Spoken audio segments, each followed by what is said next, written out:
Shri Joseph Antony, ഒരു തീർപ്പിലേക്ക് കാര്യങ്ങൾ എത്തിയില്ല എങ്കിൽ പോലും ജനീവയിൽ നടന്ന ചർച്ചകൾ പോസിറ്റീവായിരുന്നു എന്ന് വേണം കരുതാൻ. കാരണം തുടർ ചർച്ചകൾക്കുള്ള വഴി ഇട്ടുകൊണ്ടാണ് ആ ചർച്ചകൾ അവസാനിച്ചത്. അമേരിക്കയുടെ പിടിവാശിക്ക് അനുസരിച്ച് കാര്യങ്ങൾ എത്തിയില്ല എന്നൊരു വസ്തുതയുണ്ട് എങ്കിൽ പോലും ചർച്ചകൾ മുന്നോട്ട് കൊണ്ടുപോയി പ്രശ്നം പരിഹരിക്കാൻ കഴിയുന്ന സാഹചര്യമുണ്ട്. അതായത് ഒരു ടേബിളിന് അപ്പുറവും ഇപ്പുറവും ഇരുന്ന് സംസാരിക്കാനുള്ള ഒരു സാഹചര്യമുണ്ട് എന്നിരിക്കെ അമേരിക്ക ഇപ്പോൾ നടത്തുന്ന നീക്കങ്ങൾ എന്തുകൊണ്ടാണ് എന്ന് താങ്കൾ കരുതുന്നു? അതിന് പിന്നിൽ ഇസ്രായേലിന്റെ വലിയ സമ്മർദ്ദം ഉണ്ട് എന്ന് അന്താരാഷ്ട്ര മാധ്യമങ്ങൾ റിപ്പോർട്ട് ചെയ്യുന്നുണ്ട്. അത്തരമൊരു സമ്മർദ്ദം ഈ രീതിയിൽ ഒരു സൈനിക വിന്യാസത്തിലേക്കും യുദ്ധസന്നാഹമൊരുക്കുന്നതിലേക്കും ട്രംപിനെ നയിക്കുന്നുണ്ടോ? താങ്കൾക്ക് എന്ത് തോന്നുന്നു?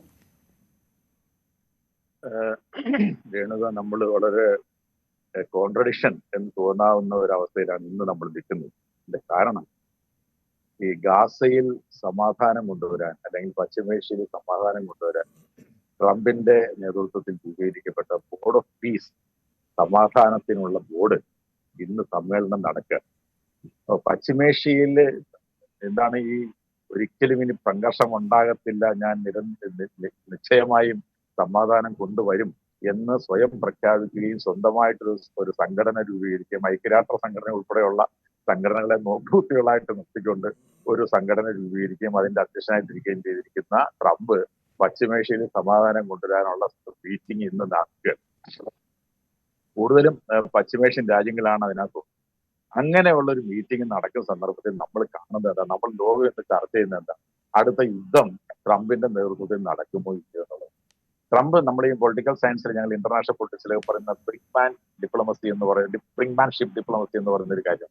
അതായത് എല്ലാ തരത്തിലുള്ള ആയുധങ്ങളും ശത്രുവിന്റെ ചുറ്റും വളച്ചു വെച്ചുകൊണ്ട്, ശത്രുവിനെ സ്ഥാപിച്ചുകൊണ്ട് ഞങ്ങൾ ഇപ്പോൾ ആക്രമിക്കും, നിങ്ങൾ വഴങ്ങിയില്ലെങ്കിൽ ഞങ്ങൾ ഇപ്പോൾ ആക്രമിക്കും എന്ന് പറയുന്ന ഒരു പോളിസിയാണ് ബ്രിങ്മാൻഷിപ്പ് പോളിസി എന്ന് പറയുന്നത്. അങ്ങനെയുള്ള ഒരു പോളിസി നമുക്ക് അതിന്റെ ഒരു പ്രവർത്തനം അല്ലെങ്കിൽ പ്രയോഗം നമുക്ക് ഈ രംഗത്ത് കാണാൻ കഴിയും. USS എബ്രഹാം ലിങ്കൺ വന്നിട്ടുണ്ട്.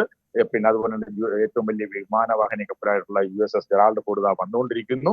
അതുപോലെ തന്നെ ഒരുപാട് വിമാനവാഹിനി കപ്പൽ, കാർഗോ പിന്നെ ഷിപ്പുകൾ, അങ്ങനെയുള്ള പലതും വന്നിരിക്കുന്നു. എന്ന് പറഞ്ഞാൽ ഒരു യുദ്ധം പുറപ്പെട്ടു കഴിഞ്ഞാൽ ഇറാൻ എന്ന് പറയുന്ന രാഷ്ട്രത്തെ തവിടുപൊടിയാക്കാൻ കഴിയുന്ന തരത്തിലുള്ള ആയുധങ്ങളെല്ലാം ഇപ്പോൾ തന്നെ പശ്ചിമേഷ്യയിലും ഒമാൻ കടലിടുക്കിലും അറേബ്യൻ കടലിടുക്കിലും അതുപോലെ തന്നെ അതിന്റെ ചുറ്റുമുള്ള പശ്ചിമേഷ്യയിലെ അവരുടെ താവളങ്ങളിലെല്ലാം സജ്ജീകരിക്കപ്പെട്ടിട്ടുണ്ട് എന്നുള്ളൊരു വസ്തുത. നമ്മൾ കാണുന്ന ഒരു കാര്യം, ഇറാൻ വാസ്തവത്തിൽ അമേരിക്കയ്ക്ക് ഒരു വെല്ലുവിളിയാണ്. ഒരു ഇറാനുമായിട്ട് അമേരിക്കയ്ക്ക് ഒരു ശത്രുതയില്ല. അമേരിക്ക ഇറാൻ ഒരു വെല്ലുവിളിയല്ല, വെനസ്വേല അമേരിക്കയ്ക്ക് ഒരു വെല്ലുവിളിയല്ല എന്ന് പറയുന്നത് പോലെ പിന്നെ എന്തിനാണ് ഈ ഡൊണാൾഡ് ട്രംപിനെ പോലെയുള്ള ഒരു പ്രസിഡന്റ് ഈ സമയം, അദ്ദേഹത്തിന്റെ വിലയേറിയ സമയമെല്ലാം ചെലവഴിച്ചുകൊണ്ട് ഇറാനെതിരെ ഈ ആക്രമണം നടത്താൻ ശ്രമിക്കുന്നത്? നമുക്കറിയാം, അദ്ദേഹം ജനുവരി മാസം അധികാരത്തിൽ വന്നതിന് ശേഷം ലോകത്ത് വല്ല സമാധാനമുണ്ടോ? ലോകത്ത് ജനങ്ങൾ വളരെ വളരെ ലളിതമായി പറഞ്ഞാൽ ഒരുപാട് സ്വർണം പോയി കടത്ത് വാങ്ങിക്കാൻ പറ്റുന്നുണ്ടോ? ഈ ഡൊണാൾഡ് ട്രംപിന്റെ പോളിസി കാരണമല്ലേ ഈ അവസ്ഥ വന്നിരിക്കുന്നത്. അപ്പൊ ഞാൻ പറഞ്ഞു വരുന്നത്, അധികാരത്തിൽ വന്നതിന് ശേഷം ആദ്യം ലോകത്തൊട്ടാകെ സാമ്പത്തിക അരാജകാവസ്ഥ അഴിച്ചുവിട്ടുണ്ട്. അതിന്റെ ഇമ്പാക്റ്റിൽ നിന്നും ലോകം ഉൾപ്പെടെ, ഇന്ത്യ ഉൾപ്പെടെ പിന്നെ ലോക രാജ്യങ്ങളൊന്നും ഇപ്പോഴും കരകയറിയിട്ടില്ല. അതിന്റെ പ്രതിസന്ധി അനുഭവിച്ചിരിക്കുകയാണ് കേരളത്തിൽ ഉൾപ്പെടെയുള്ള ജനങ്ങൾ. അതിനുശേഷം ഇപ്പൊ ജനുവരി മാസം 3-ാം തീയതി വെനസ്വേല എന്ന് പറയുന്ന രാജ്യത്തിന്റെ പ്രസിഡന്റിന്റെ കൊട്ടാരത്തിൽ കടന്നു കയറി അദ്ദേഹത്തിന്റെ ഭാര്യയും അദ്ദേഹത്തിന്റെ ഭാര്യയും പിടിച്ചോണ്ട്. എന്തിനാ അമേരിക്ക ഏതെങ്കിലും തരത്തിലുള്ള വെല്ലുവിളി ഉണ്ടാക്കുന്നത്? പിന്നെ നാർക്കോ ടെററിസം എന്ന് പറഞ്ഞിട്ടാണ് പിടിച്ചോണ്ട്. അതിനകത്ത് വല്ല വസ്തുതയുണ്ടോ? ഈ നിമിഷം വരെ നമുക്കറിയാമല്ലോ, അദ്ദേഹത്തെ പിടിച്ചോണ്ട് പോയി. നമുക്ക് ഇന്നിപ്പം പിന്നെ ഫെബ്രുവരി മാസം പിന്നെ 18-19 തീയതി ആവുന്നു. വല്ല തെളിവുകളും ഇവിടെ ലോകത്തിന്റെ മുമ്പിൽ ഹാജരാക്കിയിട്ടുണ്ടോ ഇദ്ദേഹം നാർക്കോ ടെററിസ്റ്റ് ആണെന്ന് പറഞ്ഞു? അപ്പൊ ഈ എന്തെങ്കിലും തൊഴിൽന്യായങ്ങൾ പറഞ്ഞുകൊണ്ട് ലോകത്ത് അരാജകാവസ്ഥ സൃഷ്ടിക്കുകയും അമേരിക്കയുടെ താല്പര്യങ്ങൾ സംരക്ഷിക്കുക. അമേരിക്കയുടെ താല്പര്യം എന്ന് പറഞ്ഞാൽ ഇപ്പൊ വെനസ്വേലയുടെ എണ്ണ മുഴുക്കെ അവരുടെ കയ്യിലായി. അതുകൊണ്ട് ഇപ്പൊ ക്യൂബ ഉൾപ്പെടെയുള്ള രാജ്യങ്ങൾ കടന്നു പോകുന്ന വലിയ പ്രതിസന്ധിയെ കുറിച്ചുള്ള വാർത്തകൾ വരുന്നു. എന്ന് പറഞ്ഞാൽ അമേരിക്ക എതിർക്കുന്ന ഏതൊക്കെ രാജ്യങ്ങളുണ്ടോ അവരെയൊക്കെ പ്രതിസന്ധിയിലാക്കി വെടക്കാക്കി തനിക്കാക്കുക എന്ന് പറയുന്ന ഒരു പോളിസിയാണ് അദ്ദേഹം നടത്തിക്കൊണ്ടിരിക്കുന്നത്. അതിന്റെ ഭാഗമായിട്ടാണ് വാസ്തവത്തിൽ ഇറാനെതിരെ ഇപ്പോൾ ആക്രമണം നടത്താനായിട്ട് വന്നിരിക്കുന്നത്. നമുക്ക് വളരെ വളരെ വ്യക്തമായിട്ട് അറിയാവുന്ന കാര്യം, അമേരിക്കയുടെ സുഹൃത്തായ ഇസ്രായേലിന്റെ താല്പര്യങ്ങൾക്കെതിരായി നിൽക്കുന്ന ഒരേ ഒരു രാജ്യം പശ്ചിമേഷ്യയിൽ ഇറാനാണ്. ബാക്കിയുള്ള മുഴുവൻ രാജ്യങ്ങളെ ഇപ്പം പിന്നെ സിറിയ ഉൾപ്പെടെയുള്ള രാജ്യങ്ങളെ ഇവര് പിന്നെ ശരിയാക്കി എടുത്തു കഴിഞ്ഞു. ഇനി അവരുടെ ഈ ചൊൽപ്പടിക്ക് നിൽക്കാത്ത ഒരേ ഒരു രാജ്യം ഇറാനാണ്. അത് മാത്രമാണ് അവരുടെ പ്രശ്നം, അല്ലാതെ വേറൊരു പ്രശ്നവും അമേരിക്കയുടെ മുന്നിലില്ല.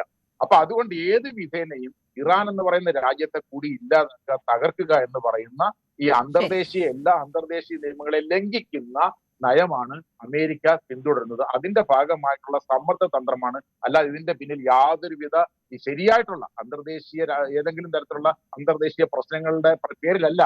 അതായത് അമേരിക്കയും ഇസ്രായേലും ആഗ്രഹിക്കുന്ന തരത്തിൽ ഇറാൻ നിൽക്കുന്നില്ല. അതുകൊണ്ട് ഞങ്ങൾ പറയുന്ന കണക്ക് വന്നില്ലെങ്കിൽ നിങ്ങളെ ഞങ്ങൾ ശരിയാക്കണം എന്ന് പറയുന്ന വളരെ അപകടകരമായി ഒരു എന്താണ് പറയുന്നത്, ഇന്റർനാഷണൽ റൗഡി പോലെ പ്രവർത്തിച്ചുകൊണ്ടിരിക്കുന്ന ഒരു ഭരണകൂടത്തിന്റെ പ്രവർത്തനമായിട്ട് മാത്രമേ ഇറാനെതിരായിട്ടുള്ള അമേരിക്കൻ നടപടി നമുക്ക് കാണാൻ കഴിയൂ. ശരി, ഇതൊരു സമ്മർദ്ദ തന്ത്രമാണോ അതോ അതേസമയം ഇതൊരു ആക്രമണത്തിലേക്ക് പോകുമോ എന്ന ആശങ്ക അപ്പോഴും നിലനിൽക്കുകയാണ്. ശ്രീ സജിമോൻ,